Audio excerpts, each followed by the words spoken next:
Donald Trump's move to postpone most of his new tariffs for 90 days seems to have brought only fleeting relief for markets.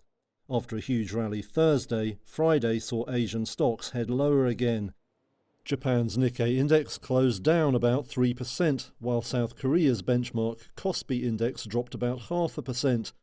Markets in China fared better, however, with Hong Kong's Hang Seng index reversing early losses to gain 1% by mid-afternoon.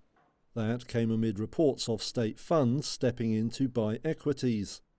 The night before, Trump had indicated that he was open to negotiation. What happens with China? We would love to be able to work a deal.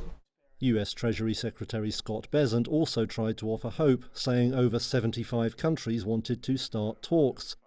On Friday, the US and Vietnam agreed to begin formal negotiations. Meanwhile, media reports said Japanese Prime Minister Shigeru Ishiba hoped to send a trade task force to Washington next week.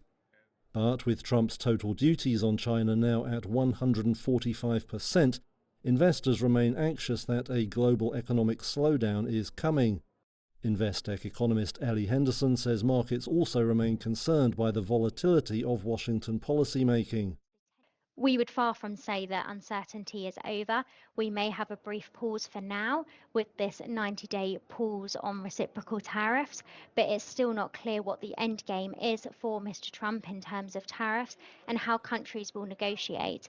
I think uncertainty is definitely here to stay, at least for the time being. Such worries saw money flow into traditional safe havens, with the Swiss franc hitting 10-year highs against the dollar on Friday. Gold also saw gains.